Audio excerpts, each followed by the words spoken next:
Hello, and thank you for joining us today as I talk with former Miss USA and spiritual coach Terri Britt.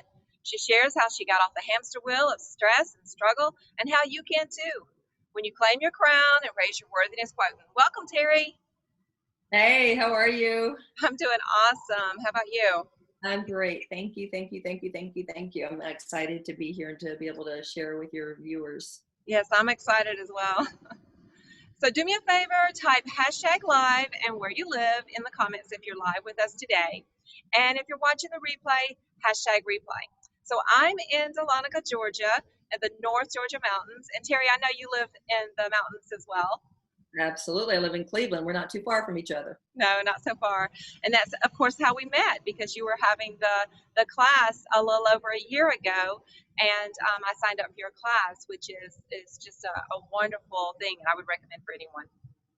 Thank Yeah. you. Thank you. Yeah, we were doing it at Jumping Goat, my hubbies and my coffee company. We were having we use it as a venue, and we were doing live worthiness quotient classes, and it was fun because you were there, and it was so neat to be able to do those classes there because I got to meet so many locals that I didn't know. Mm-hmm. Right. I mean, that's how we met too. I had gone to the Jumping Goat before, but I Yeah. hadn't met you before. So, Yeah. and I've gone since then too. So, Yay! yes.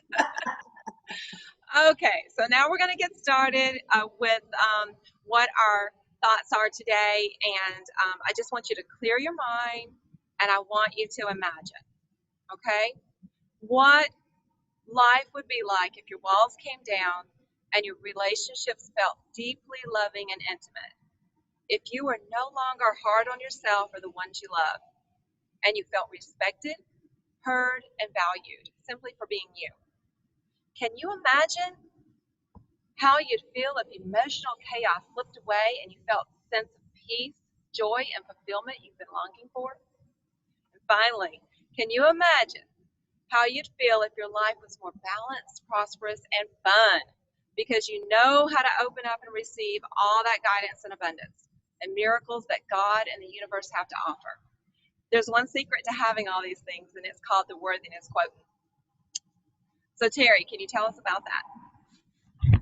Well, your worthiness quotient is how open you are to receiving love, nurturing, support, guidance, and it's all based in how much you love yourself. See, we tend to think that our worth is determined by others, but in reality, it's determined by how much we love ourselves. I know that sounds kind of crazy, especially when we've been raised to believe that something outside of us is the person, or God has that final say. But we are children of God, right? We're children of God. We make up the body of God. So therefore, we are worthy, but we don't learn this early on. We watch our parents denying themselves. We watch them doing everything for us as children. At least that's the way I was raised. I don't know how you were raised. Were you Me raised that way? too. Yep. Yeah. You know, it was put your spouse first and put your kids first, but usually in families, it's the kids come first, Mhm. and then the parents deny themselves. So it's the kids, then the parents together, and then maybe you get an opportunity in the end, to feel seen and valued and as if you matter. Well, I watched my parents doing that. And I grew up believing that that was the loving thing to do, that you need to be good, you need to deny yourself, you need to suppress yourself. This is love. And what I've discovered over the last, since I won Miss USA in '82, but since I got on my spiritual healing journey in the mid '90s, what I've discovered is that my worth is really determined by how much I love myself. And can I share a quick story with you? And I don't even know if you know this. I know you took a course, my Worthiness Quotient course from me, Sharon, but in that moment of winning Miss USA, I had left school in my second semester of my sophomore year. I was really just fried. I was always angry and emotional. So I felt the sense to leave, and I did. I followed my heart, which was amazing, right? Because I've been so programmed to do it right and be on that hamster wheel. Yes. So I left school. Everything started opening up. I was able to get rid of my apartment very quickly, got a job, and ended up going into Miss Arkansas, winning, 2 weeks later, leaving for Miss USA. And then I talked about drinking beer and dipping skull in the back of a pickup truck. You'll have to go back and watch the video. Go to Miss USA 1982, top 12 interview. And I was Terri Utley back then. And you'll see me talk about drinking beer, dipping skull in the back of a pickup truck while my friend plays the banjo. anyway, I won. So in that moment of winning, of course, I'm ecstatic, right? I mean, here, I have a picture right here. I brought a picture so you can see. Here's that moment of winning. Can you see that? Yes. My mouth is as big as the Grand Canyon. And then the next thought was, this is it. And then the next thought was, oh my gosh, what have I done to my boyfriend's life? Okay.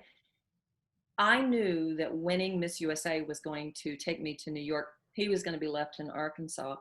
And I literally could not receive this amazing gift that God had given me because I was so programmed to believe that my feelings, my desires, my dreams should come last. And it was so profound that that night in my hotel room, I ended up talking about giving the crown back with my family. That's crazy, right? That's nutty. Right. So thankfully, thankfully, they talked me into keeping it. But here's what's interesting, and this is what you may not know, is I won 150,000 in cash and prizes. Half of that was cash, half of it was prizes. I gave the cash to my dad to invest. By the end of the year, he had lost all the money. Crazy, huh? Yeah. So I had to sell my gifts, or most of them, to then pay my taxes. Wow. So within a few months after winning, or after giving up my title, I moved to Los Angeles, but I was driving an ugly duckling rent-a-car, living between Sunset and Hollywood Boulevards, which at that time, I don't know what it's like now because I haven't been out there in a while, but at that time, it was kind of a gnarly area. It was nothing to hear. It was, I mean, it was like commonplace to hear gunshots going off every now and then. So I didn't understand back then what had happened, right? I didn't understand why I won, and I did not understand why I lost everything. I mean, do you ever ask that? Yes, I mean, absolutely. right, I mean, you think about, why can't I receive? I mean, how many times do we pray and pray and pray, and then we feel like, gosh, is God hearing me? Are my prayers getting answered, right? Then maybe something shows up and it slips away. I mean, how many times, like for those that are in business, you feel like you're getting ahead, and you're working really, really, really hard, and then good things start happening, when all of a sudden it slips away, or you feel as if you can't get off of the mental hamster wheel. You feel as if I slack up, even in the slightest, it's all going to go away. Can you relate to that? I can. Yeah. I You know, think because not being open, is that what it is? yeah, it's because we aren't open. We're so programmed to believe that it's not okay to receive. We as women, especially. I mean, when I look back at my mom, when I watched my mom and dad growing up, I actually attached myself to my dad's energy because he was out in the world doing things. They both denied themselves, but he was out making money and building businesses, and his life seemed more exciting. Where mama, she suppressed herself completely. Yeah. She gave up any dream that she had of a life, doing things out in the world. She wanted to model. She gave up all of that to become a mom, and she got angry. She was angry as a kid. I mean, she used to scream so much that my sister was in and out of the hospital, and the doctor finally asked my mother, "Are you yelling a lot?" She said, "Yes." And he said, "You're the one making your daughter sick." Wow. So this was way back then. I mean, I'm almost 60 years old, right? So when I started paying attention to all of this is when, after Miss USA, I got on the hamster wheel in the career, trying to get it right, and I'd find myself hitting these glass ceilings. I had a good career, but I kept trying to move forward, rise up, couldn't break through the glass ceilings. And as a result, I got angrier and angrier and angrier. So when I became a wife and mom, I left everything thinking, well, this is going to fill me up, right? None of that was filling me up. I only got angry. So I leave everything to become a mom, and I'm still angry. Yeah. And I'm still frustrated. And I was like, what is going on? So it was interesting because I recognized with my kids and my husband, I was always mad at him. I felt like he was having all the fun and I wasn't. Can you relate? Can anybody relate? Yeah. I'd be like, yeah, you know, I would be so ticked off. And then I started yelling at my kids or my stepson back then. And I just didn't like who I was. But it was interesting because I knew I had issues, and I would never forget watching my dad die. And this was back in 95. And when I was watching him die, 2 days before he died, I said to him, Daddy, don't leave. I said, don't leave. I love you. Please, you've always been my ally. Because he would always tell me, you can be anything you want to be, right? So that builds you up. But when I said, you've always been my ally, his eyes bugged like this. And I went, oh my gosh, Daddy couldn't receive our love. See, for 10 years, or the last 10 years of his life, he had lost everything in bankruptcy besides losing my money. He then lost everything in bankruptcy, became an alcoholic, smoked himself to death to the point he had lung cancer and died at the age of 54. But in that moment of looking at him and saying that, I realized Daddy had no permission to receive. He was shut down to our love. And then I got into therapy and I realized I can't receive. I can't receive. And then I got on this path of being a spiritual coach because I was like, I really need some help here. And I ended up getting into a meditation class and then a healing class. But what I eventually learned is that as a mom, as a wife, and then as a spiritual coach, that my biggest area that I struggled was in receiving. And I look at women in particular, because remember, I attached myself to my dad's way of being, and then he lost everything, right? So his way wasn't necessarily the right way. And I was avoiding being like my mother because she was very suppressed. But in reality, both of them were not open to receive. Neither one of them said, I can just be me. I can have a voice. I can go after my dreams. I can be joyful. I can disagree with you. I can do things and not be perfect. I can take time off and love myself. Neither one of them lived by that. Neither one of them did. And so they were shut down to receiving. And what I realized as I got on my journey further and further and further is that we women, even though I had matched my dad, we women are the ones who set the tone for everything. Because I didn't want to be like my dad, and yet I had watched my mother and my dad, right? I wanted to be like him, but I didn't want to be like my mom. And I watched both of them, and it seemed like dad's way was the right way because mom seems very suppressed, right? I mean, she totally denied herself, but daddy's way wasn't the right way either because he was out there on the hamster wheel. So I was looking at mom's life too and realizing that I watched mom suppress herself so much to the point where I got to this core belief inside of me that said, you must deny yourself to be loving. Think about that. You must deny yourself to be loving. And when we women buy into that belief, we're actually sending that message to the people around us. Because I knew as a child, I didn't want to be like my mom. So I attached myself to my dad, but he still was performing. He was still out there trying to get it right and do it right and bring home the bacon for the family, to the point it drove him into the ground. And when he went into bankruptcy, he couldn't forgive himself because he felt like a failure.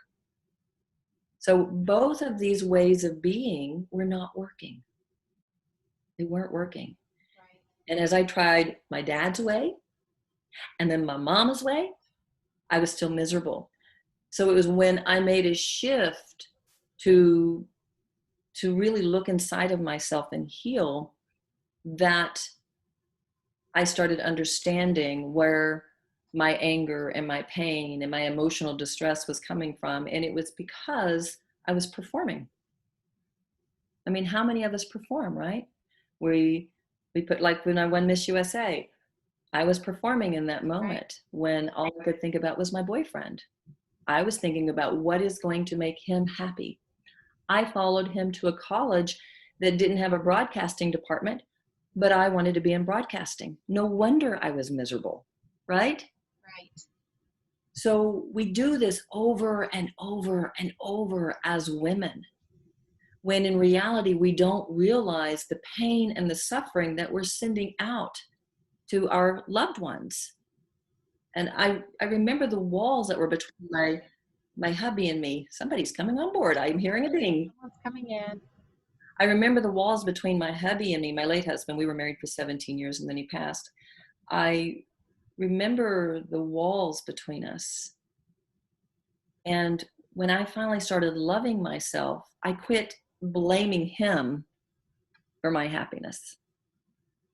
And at that point, the wall started coming down. And as I continued to love myself, he watched. And I'll never forget, he said to me, he says, you know, I feel better in my skin than I've ever felt. I said, why? He said, you forced me to it. I said, how did I force you to it? He said, when you quit caretaking me to find yourself, he said, it forced me to find myself, and I feel better in my skin than I've ever felt. So what an incredible gift, right? To be able to give that to someone. But we women, we think, oh no, I have to be loving. So we're in this constant battle. We're out there, we're trying to be in the work world, we're taking care of our families, we're doing all of these things. And we come from this belief that this is what love is, that this is how we're going to receive God's rewards. Well, what I can tell you in my own life is that that's not how you receive God's rewards. It's not how you do it. If you want to really open up and receive, you have to treat yourself as if you matter. You have to love yourself. You have to nurture yourself. You have to stop the performance. So I'd love to give some information on that. But before we go any further, do you have any questions or any thoughts that you want to ask me? Because I just kind of jumped in and started talking. Yeah, actually, I'm wondering if you could explain what it means to claim your crown. How does a woman um, make that shift, that change? I was about to tell you that. Awesome, awesome, awesome, awesome. So the night of winning Miss USA, I won the crown, right? Considered giving it back. However, I didn't claim the crown. And what I mean by that is I didn't claim my worthiness. I was living by a belief that says you cannot receive. If you receive, you cause other people pain and suffering. Okay? How many of us can relate to that? I'm going to be a burden if I speak my voice. I'm going to be a burden if I receive something. So you were feeling like maybe if you received, other people could not receive? Exactly. And it was really like I thought I was going to cause him pain and suffering. Seriously. I mean, this is how bad I had a belief about being good and not receiving. My late husband was a garment manufacturer. He'd bring home about $1 million a year after tax. It was very, very successful. I call it my lack of havingness. It was time for me to get a new car. I was looking at a Ford Expedition or a Lincoln Navigator. They were both great cars. I happened to like the Lincoln Navigator better, but I wasn't going to say it because it was a lot more expensive than the Ford Expedition. I think you have to understand, this was back in the 90s, early 90s. He said, what do you want? And I couldn't hardly say it. He said, what do you want, Terri? And I said, well, I like the Lincoln Navigator. And he said, well, we're going to get that for you. I sat and cried like a baby at the car dealership. I mean, sobbing, because I really, truly had this sense inside of me, and I didn't know it was there. It was a subconscious belief, but I had this subconscious belief inside of me that if I received, you might suffer, that I was somehow going to be a burden to you. So in that moment of winning Miss USA, I did that with my boyfriend, but it then translates into your worth. Okay, because if you're always looking like I've got to do it right, to get it right, to work really hard to receive life's rewards, then I'm always performing. And in that performing, it's as if I'm taking that crown and throwing it on the ground saying, I don't deserve this. I am not enough. Who I am is wrong. So this is what I've discovered over the years.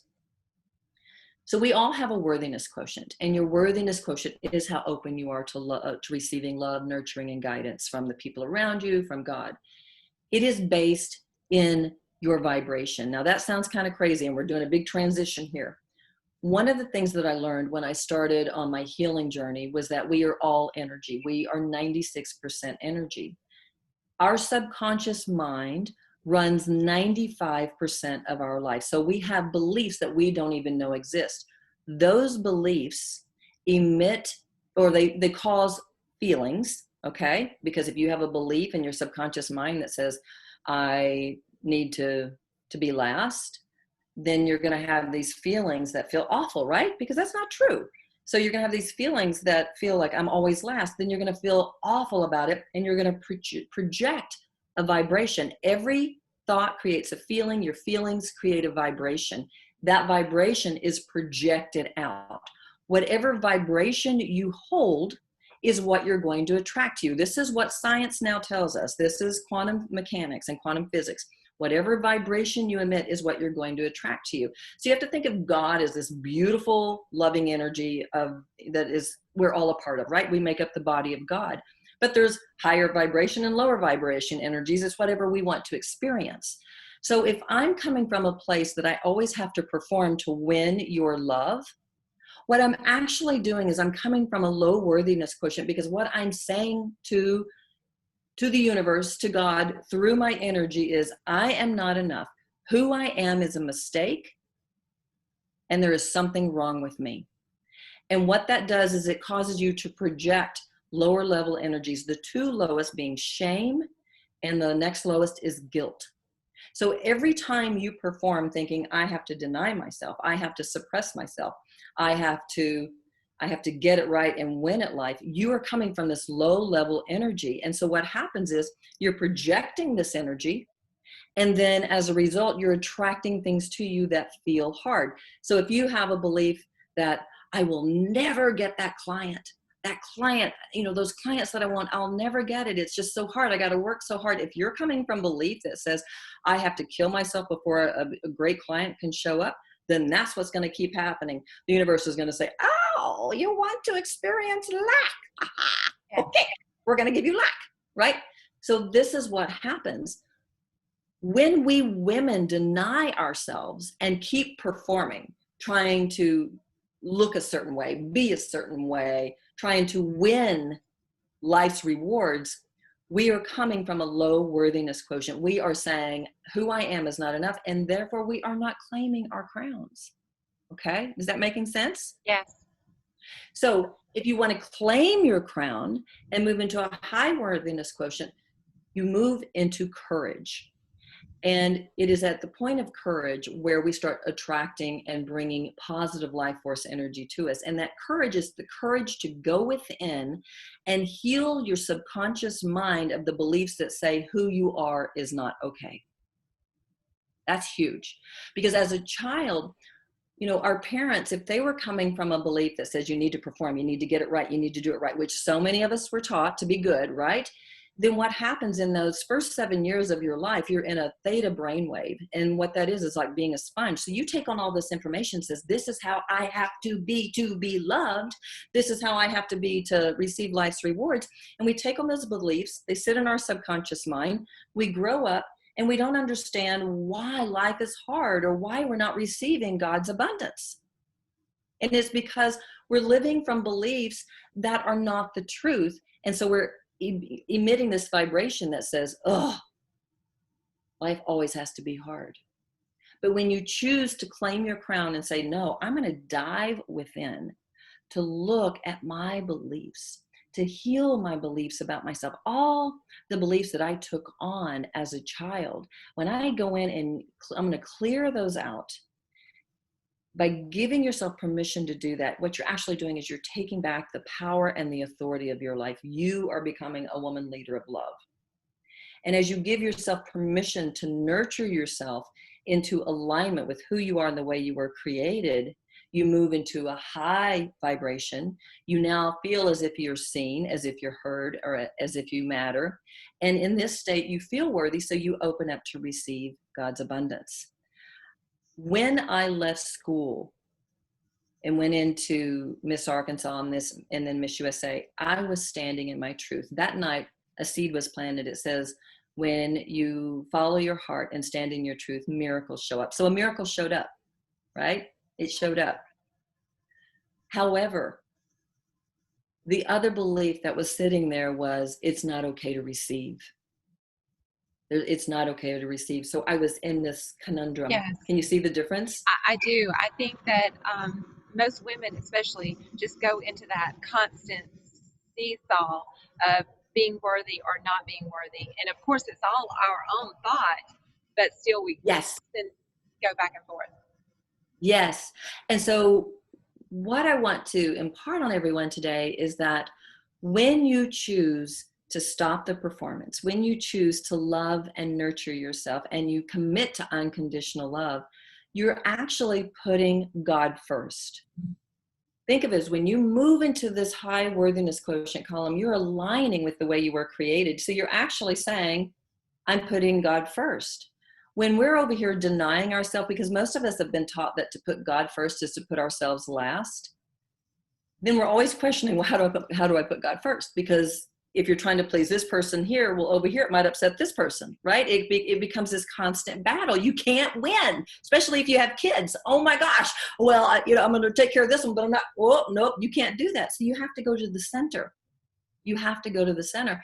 And so what I learned over all these years, if I will pay attention to my outer world and know that if something is hard and it's showing up in my life, it's because I'm emitting a vibration that is based in a false belief. And so I'm attracting this energy to me, that this is where I am in my state of, in my vibration, in my worthiness. And instead of being in blame, if I say, thank you, God, for the gift. Thank you for the gift. I'm so excited. Thank you for the gift. Thank you for the gift. And I go within and really dive within to look at what is the belief that I'm holding on to. And the way I was shown to do this is by talking to the little girl inside of me, by becoming the divine parent to this little girl. I was meditating one day on unconditional love, and she showed up, and I heard, get up and write this. This is the beginning of your book. And this was years ago. And it was the beginning of my book, Message Sent. And what I was shown is that every time I reacted to pay attention to my outer world, to let it take me within, to talk to that little girl and see what's hurting. What is the belief you've bought into that says life has to be this way? And as I would give myself my power and take it back, all of a sudden I found some peace and joy, and I didn't find myself reacting so much more. I came into a space of neutrality and trust. And I'll share with you this story, and I think this is a prime example. For about 2 years, I walked around going to the bank, the grocery store, and I would get anxious. I mean, how many of us find ourselves getting anxious? And I had been a Miss USA, I'd been a newscaster, but I never felt it when I was doing my work like that. It was in my day-to-day life. So for 2 years, I judged it. There was nothing good about it in my mind. But one day I'm standing in my front yard and I hear in my ear, it's my voice, but I'm hearing this intuitive message, and it says, embrace this, Terri, see it as a gift. So I started saying, thank you, God. Thank you, thank you, thank you, thank you, thank you, thank you for this healing. I don't know what's happening, but thank you, thank you, thank you, thank you. Well, finally, about 2 months after I got that message, I was standing in an office superstore. Nobody was there. I felt the feeling again. And I'm thinking, oh my gosh. So because I'd been having and building this relationship with my inner child, I visualized her standing there. So I leaned over my shopping cart and I said, what's hurting? What's going on inside of you that's causing you to react this way? And in my mind's eye, she says, when I go out into public, I have to act perfectly or I get into big trouble. Okay? So I allowed my outer world to take me to my feelings, which then by talking to my inner child took me to the belief that said, if you don't act perfectly in public, you're going to be punished.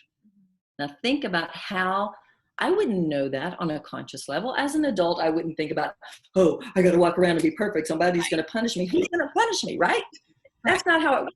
But the subconscious mind is what does this to you. So in that moment, that day, I looked at little Terri in my mind's eye and I said, I'm the boss now. and you have my permission to do cartwheels down this aisle if that's what you need to do. Now, obviously, I didn't need to do cartwheels, right? But I took back the power of my life. I stood and said, I am standing in my truth. I'm loving myself unconditionally. And let me tell you, Sharon, in that moment, it went away. It never came back.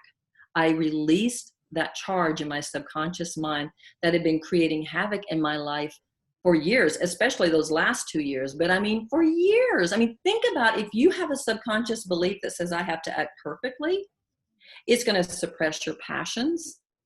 It's going to suppress your joy. It's going to suppress your playfulness. That was just one belief. Right. And Right? we have many. We have so many. Oh my gosh. Oh my gosh. I mean, I've been doing this work since 1996, I think is when it was.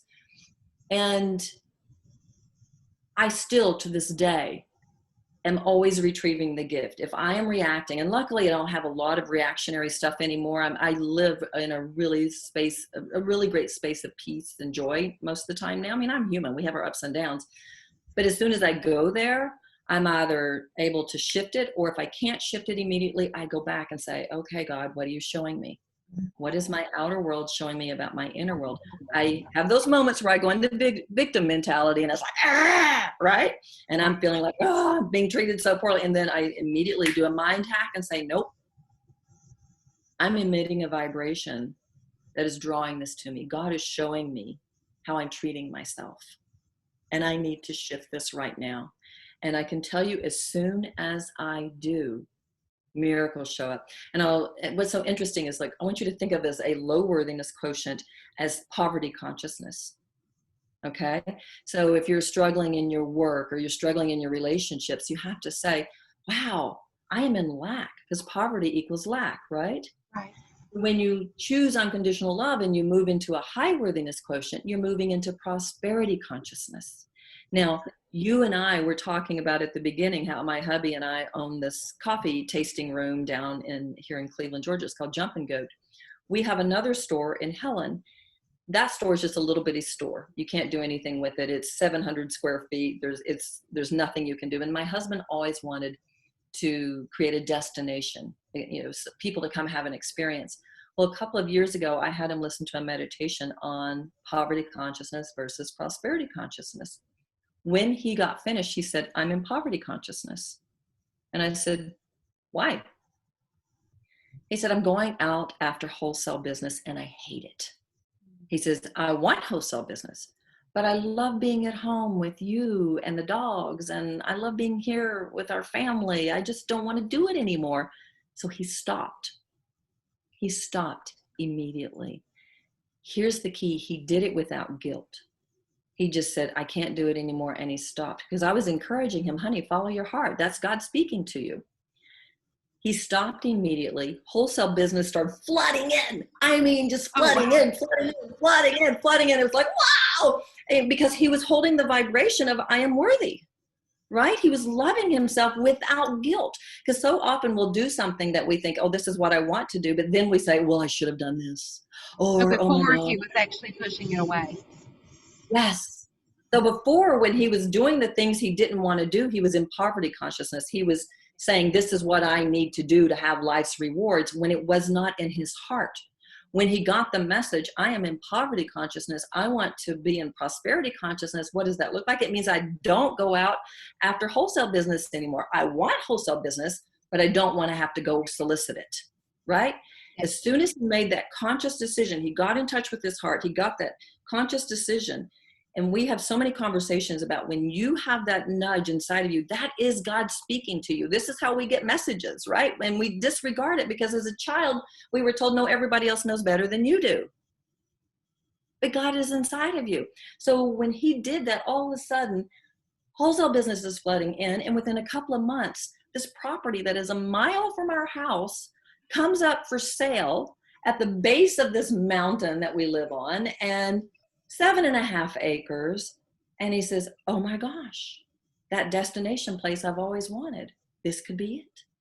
But he got really clear. He got really clear on how he was willing to do a deal. And he stuck to his guns, and we ended up getting the property.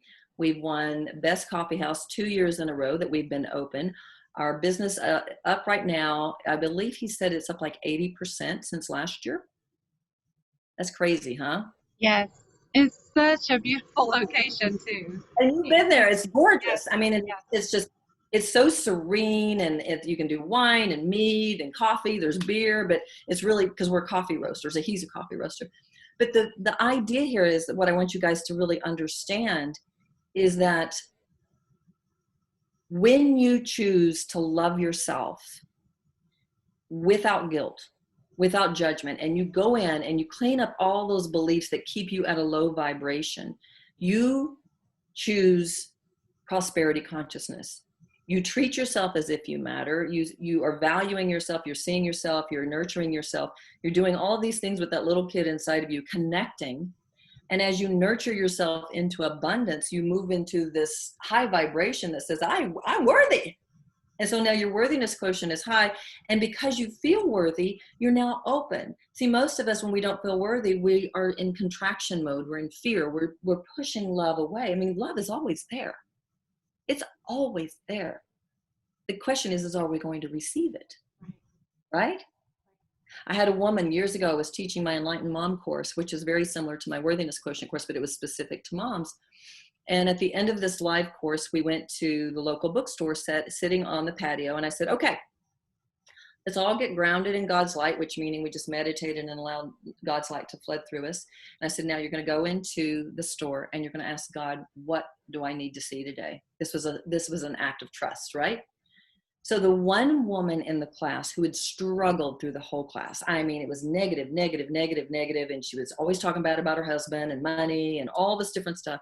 She's the first one back on the patio and she's crying. She goes, oh my gosh, I get it now. She says, I walked in and I said, okay, God. And I teach you tools on how to stay open, to how to really stay in that receptive state. So she went in there and she used the tools and she goes, I felt this nudge here. And then I felt this nudge there. She goes, next thing I know, I'm standing in front of a Joel Osteen book. She goes, I pick it up. And the first message was about relationships. The next message was about money. And the next message was her other issue. I think it was about commanding the light, meaning that you can say, yes, I'm worthy of this. She says, I get it now. All these years, I've prayed and I've prayed and I've asked and I've asked and I get so angry with God. I realize now what the problem was. I wasn't open to receive. Right. She had not claimed her crown. Right? She had not claimed her worthiness. So can I give you 3 steps that will help people start doing that? Yes, please. Okay. So the first thing you want to do is you want to commit to unconditional love. So again, we have been programmed to believe that loving myself is selfish. But if you're taking your pain and suffering out on the people around you, or if you're just setting an example like so many of our parents have done of self-denial, you see that probably you're continuing that programming, and it's not loving to you and it's not loving to the people around you. So you want to commit to unconditional love, knowing that as you love yourself unconditionally, you're putting God first. So that is your number one commitment. I am choosing unconditional love today. The second step is to stop the performance. And what that means is that when you find yourself feeling in lack, if you're in any kind of lower level emotion, judgment, anger, blame, resentment, apathy, hopelessness, depression, frustration, anxiety, that is your soul, your part of God that is saying, hello, you're out of alignment. You're living by a belief that is not your truth. So let this outer world show you how you're performing. What is the belief that you're holding on to? Release it and then ask, what is my truth? So standing in your truth is always the loving thing to do because other people get to watch you. And that takes us into nurturing yourself into abundance. So we're performing. I want to give you an example. So you haven't been giving yourself a voice. Maybe you're at work and you need a raise, but you've been working really, really, really, really hard and you are not getting that raise. Maybe you're wanting a promotion and other people are getting the promotion and it gets frustrating. So you work that much harder thinking, what's wrong with me? Is it ever going to be my turn? But instead now you say, well, I'm choosing unconditional love. What does that look like for me? Well, I am doing things at work that don't feel loving. I'm doing things that I'm trying to prove myself. I'm being on that hamster wheel. I'm taking slack up for other people. I'm just burying myself. So what you're actually doing is you're coming from a belief that says I deserve abuse. Interesting, huh? You think you're working yourself to win a promotion, but what you're actually projecting is I deserve abuse. So you say in that moment, oh, I'm living by a belief that says I deserve abuse. I'm releasing that. I'm letting that go. So the third step, as I said, is nurturing yourself into abundance. So you say to that little kid inside of you, so instead of abuse, what would nurturing look like to you? And that little kid inside of you says, oh, I just got to create some boundaries at work. I don't want to do this anymore. I'm doing everybody's job and I don't want to do it anymore. And you say, okay, I get it. You're right. And so by getting that information, you now realize the action steps you need to take. You've got to go create some boundaries at work. This is nurturing yourself into abundance. This is nurturing you into a high worthiness quotient. And the more you do this, the tiny steps you take to stand in your truth and to nurture yourself into your truth, that is when the miracles show up. That's when you start attracting that promotion to you. Right? That's when you can really have an opportunity to do that. Or if it's with a partner that you have in your life, like a romantic partner. For me, my thing used to be is I didn't feel like I was being heard. And I would get so angry and I would lash out. Just, you're not loving me the way I want to be loved. And I would get so frustrated. It was awful. So when I started looking at, okay, so if I commit to unconditional love, I'm committing to that. I'm going to quit blaming this person and I'm going to say, what stopped the performance? Well, I'm going to quit trying to do everything right for this person, trying to win their love and trying to get them to hear me, right? So then I say, well, how do I nurture myself into abundance? What is it that I need to do to hear myself? What is it that I need to say? What is it that I need to do for myself? And as I do that, I'm now feeling heard. I shift the energy and all of a sudden my partner's hearing me because I shifted it. So anyway, so those are the 3 points: is commit to unconditional love, stop the performance, and nurture yourself into abundance. That's how you claim your crown and say, yes, I am worthy, and then open up to receive miracles and abundance. Yeah, these are the steps that you're talking about. These are the things that I learned from you, back in September of last year. Yeah. And I've drawn on those things several times. When you were talking about when you're feeling that low worthiness, that just low self-worth in general, and then just being able to look at my inner child and see, like, what is it that I'm bringing in that's causing me to feel this way, and then getting that answer has been really helpful for me. Before I met you, I honestly had never heard of anything like that before, Yeah. and I just learned so much in your class. So, and also just having that inner guidance that I've been able to follow more, and Yeah. not, I guess before I was more of trying to always prove myself, and like you say, trying to prove to be worthy or to be loved. And Yes. then I started learning after going through your class that, I'm already worthy. I don't have to strive to be worthy. I already am worthy. So that has been a wonderful change for me that I have been able to take from your class. Hasn't that helped you, Sharon, like a greater sense of peace? Yes, yes. And when I do fall into that, because like you said earlier, we are human. So I have found that 2 things. One, I'm not going into that bad space as often. Yes. I used to be there a lot more. So I'm not there that often. And when I am, I actually was just talking about this just this morning in my group that I mentioned to you with Christian women leaders. And so I was just talking about this because now when I do get into that space, I can do the steps that you talked about, and I can get myself back out of it so much faster. Like before, it might be hours or days or weeks that I Weeks. might be in Oh my. that horribleness. just like just a full pity party, you know, and it's just awful. It's an awful place to be. It's a Right. really depressing just space to be in. And so now I can just pretty much get myself out within 20, 30, 40 minutes. Oh, I found that I can now, I'll write some things down, some things that I'm just like struggling with. And it's like, this is so frustrating. And I don't know why. And I write it down. And then next thing you know, I'm just like really trying to concentrate, doing some meditation and allowing myself to answer myself rather Yeah. than trying to go into something else to get the answers. And so that's Yeah. been really helpful for me. Oh, I'm so happy to hear that, Yes. because that's the greatest desire for everyone, right? Oh, Is if you're in a state of peace and joy and happiness and love, you're going to be so open to God's unlimited abundance. I mean, it's unbelievable, right? You're just going to go, woo, this feels so good. And when we're in those lower level energies and we're in emotional chaos, we feel alone, we feel unsafe, we don't feel protected. We just feel in such a state of lack that it's an awful place to be. it I is. mean, I know for years I struggled with feeling hopeless.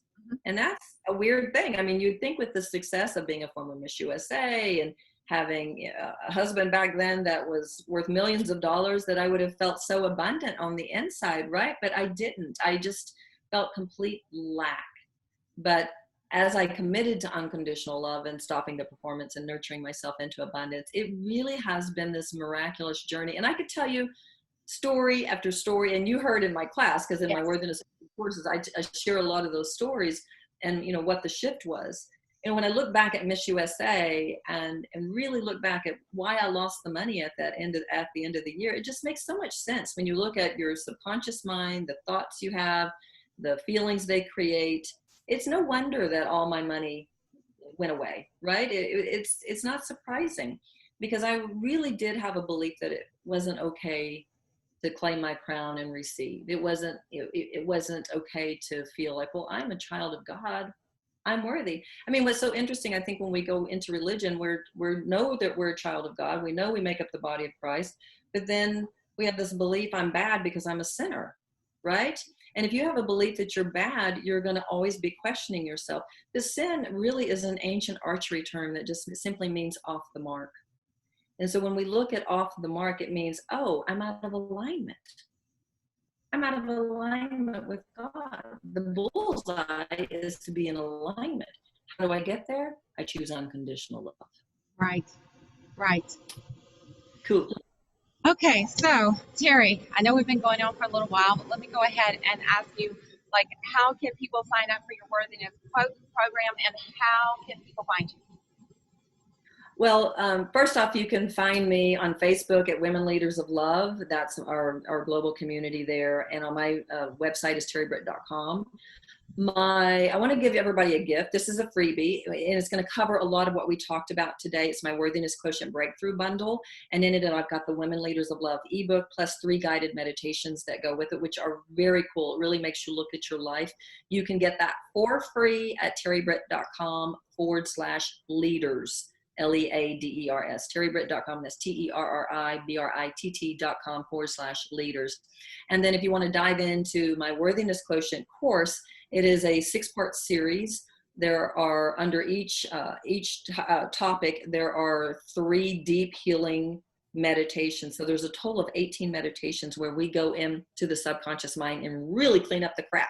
We help you start finding your deep gifts. We help you start creating a deep connection to God, and really to come out as a leader of love, which is what our world needs right now so much, right? Yes, absolutely. So much so. So you can get the course at terribritt.com/crown, because you're claiming your crown. So terribritt.com/crown.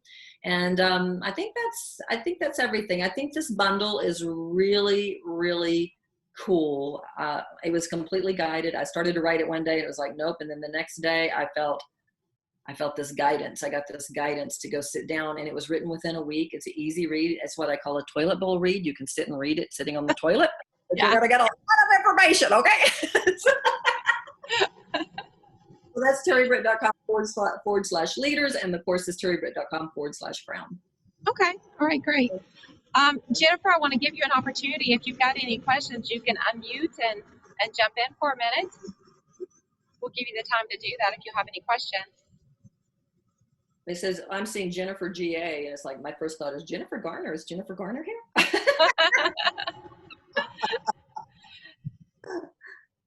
Does she have any questions? Jennifer, don't hesitate. If you have a question, please feel free to ask, because I am here. If you're having something that you're struggling with in your life and you want to help see the gift, then I can help you with that. Or if you have a question just about what we've talked about, I'm more than happy to give you a little bit further information. Also, of course, you can private message us and do that privately as well. So do you have anything, Jennifer? Hello, sorry. Hi. And ended up having to go to a store right now, so Oh, it's fine. not opportune, but no, it's a great talk, and I will definitely check out your website and information, though. Thank you very much. Thank you, Jennifer. I hope you If you will. can hear me or not, since Yes. I have to have a mask on. Yes, we can hear you. Okay, so you can just find Terri where she's mentioned, and also you can private message me if you would like. Okay. Okay, sounds great. Thank you very much. Thanks for joining us today. Thank you. Thank you for the invite. Oh, you're welcome. Okay, Terri, if there's nothing else, we're going to go ahead and end the discussion. Okay, thank you so much for letting me come on and share my message. And used to, I was so afraid to share my voice and what I see and what my experiences have been. But after working with so many people around the world, I mean, television executives, nurses, doctors, I mean, people of all walks of life, moms, dads, coaches, I've seen the changes that it can make when you choose unconditional love. So if I can leave you with anything today, let that be it. Yes, thank you so much. And thank you for your time. Yes, thank you. Bye-bye, everybody. Bye.